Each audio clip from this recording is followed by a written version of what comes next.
Muchas gracias. Vamos a hacer una presentación a cuatro manos, a ver cómo nos sale. Espero que bien. Nos toca hablar de inspecciones. Si nos vamos al diccionario de la Real Academia, del latín inspectio, acción y efecto de inspeccionar. Te quedas así como una vaca cuando pasa el tren, ¿no? Pero fijaos en la segunda definición, cargo y cuidado de velar por algo. Me voy a quedar con eso.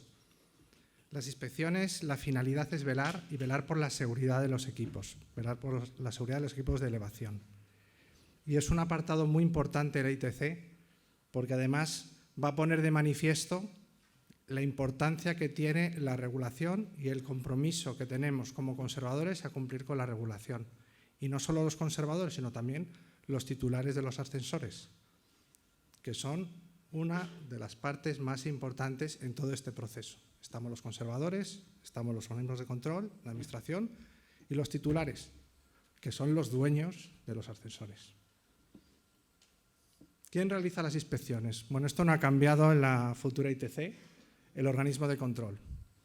El organismo de control, que además está regulado según el Real Decreto 2200-1995, que ha comentado Isabel, y se aprueba ahí el reglamento de la infraestructura para la calidad y seguridad industrial. Y también tenemos en el artículo 11.1 que, lógicamente, estos organismos de control tienen que estar acreditados en el conocimiento de los ascensores. Y deben de comprobar las condiciones de seguridad en el momento en que esos ascensores se pusieron en funcionamiento. Y además, la aplicación de cualquier otra regulación posterior que les sea de aplicación, como puede ser el Real Decreto 57 o como podrá ser las medidas de seguridad de mejora del parque de ascensores que tenemos en el anexo 7. Marco normativo, ya se ha comentado. En la ITC tenemos la referencia a las normas 192.008.1 para ascensores, lo que llamamos rápidos, que van por directiva de ascensores, más de 0,15 metros por segundo.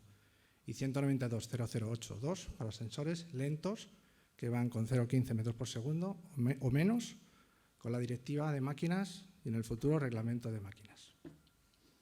Y también tenemos la posibilidad, y de hecho las comunidades autónomas regulan protocolos de inspección, la ITC sigue reflejando la posibilidad de que se regulen estos protocolos de inspección. Lógicamente se tendrán que adaptar a algunos requerimientos de la nueva ITC. Al asistir a ascensores de diferentes regulaciones, diferentes aplicaciones por las fechas en las que esos ascensores se pusieron en el mercado, pues lógicamente el inspector lo tiene que tener en cuenta y también tiene que aplicar su criterio y su experiencia. Porque, como he dicho al principio, velar por la seguridad de los equipos es el principio de la inspección. Bueno, como indicaba José Manuel previamente y ha comentado también Isabel, el papel importante de la normalización, que al final están las normas en las dos que tenemos, en la inspección periódica, la 192.008 parte 1 y la parte 2. Afortunadamente tenemos un gran marco que ya está regulado, donde, como podemos ver, en una primera parte hay muchas comunidades autónomas que ya en sus textos normativos han recogido la necesidad de cumplir con la norma UNE, son las que tenemos en el bloque verde. Más clarito, una parte verde oscura, que son aquellas comunidades autónomas que han optado por tener sus propios protocolos de inspección, no acogiéndose puramente a las normas 192.008, si bien, por ejemplo, alguna de ellas lo que recoge son defectos, su propia defectología, más allá que la inspección se haga acorde a la norma técnica que está en vigor.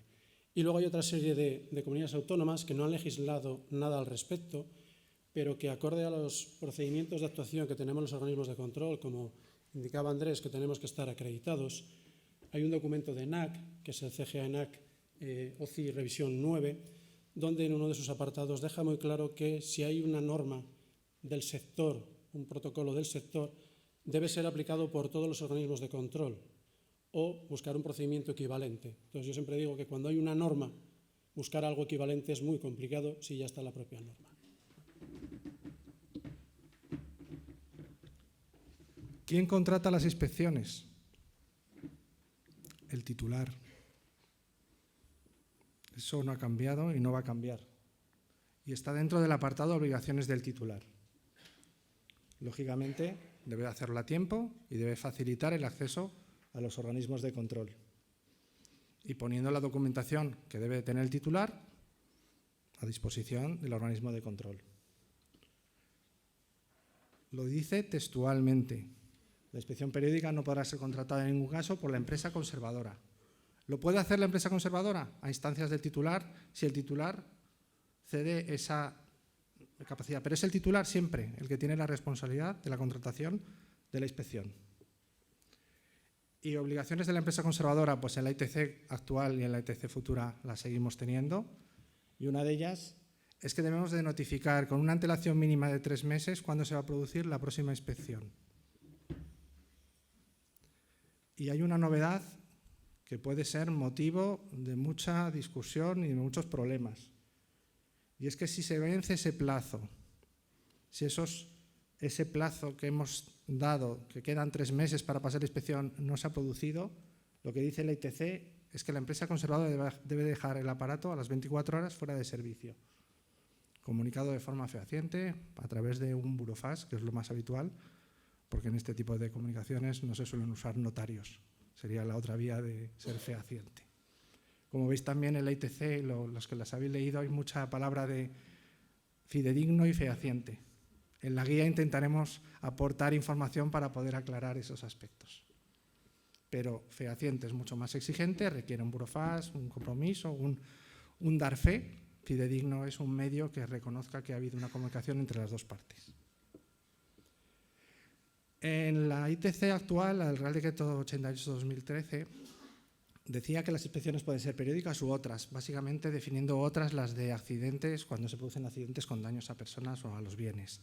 En la nueva ITC aparecen novedades que han sido motivo de estudio, de alegaciones, y hemos intentado en algunos casos tratar de que algunas no estuvieran, pero están y van a estar. Inspecciones iniciales es una novedad. Las inspecciones periódicas se mantienen con algunas novedades en su manera de ser evaluadas, y otras inspecciones donde no se cita en ese apartado del artículo 11, pero sí se cita en el artículo 7 la necesidad de una inspección periódica tras cambio de conservador. Vamos a entrar primero en las inspecciones periódicas. Vale, como veis, los plazos de las inspecciones periódicas no han variado. Siguen siendo cada 2, cada 4 o 6 años, dependiendo de la tipología de los edificios. Y una cosa que es importante, y sí es un cambio significativo, es que el organismo de control tiene que comunicar a la administración competente con al menos una semana de antelación que se va a realizar esa inspección periódica. Por tanto, las planificaciones de las actuaciones es un tema que cobra vital importancia.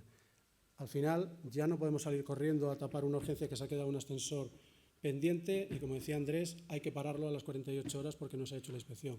Tenemos la obligación de comunicarlo con una semana de antelación. Imagino que, como siempre, habrá capacidad de poder gestionar esto en un momento determinado, pero no puede convertirse en la rutina diaria. Y otra parte importante es que los certificados de inspección, así lo recoge la propia ITC, tienen que contener el contenido mínimo que está indicado en los certificados reflejados en el anexo de la norma UNE 192-008. En cuanto a la calificación de las inspecciones, pues no varía significativamente.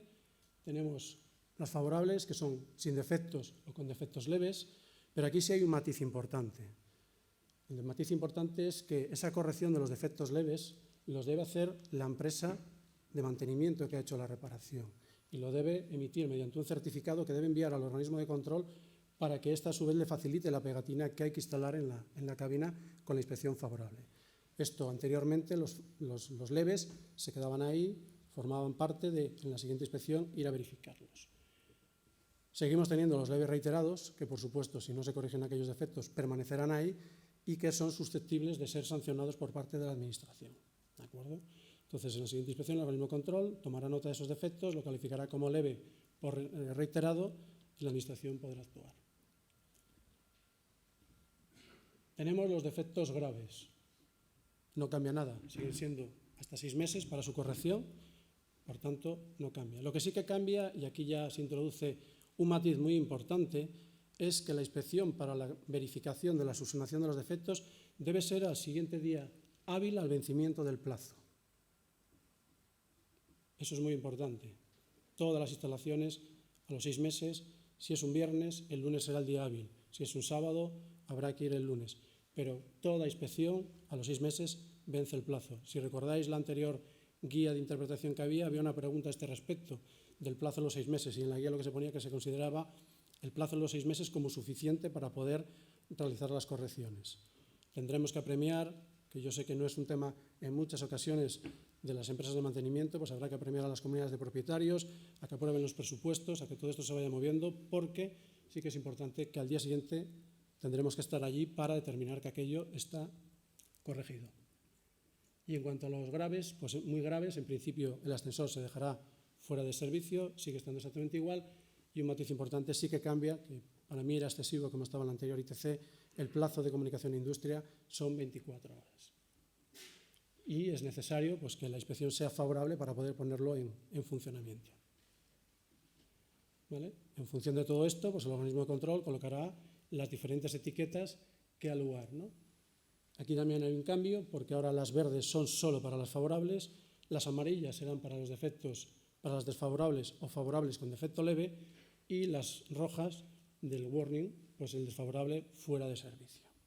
¿Vale? Entonces, ese es el pequeño matiz que se introduce aquí.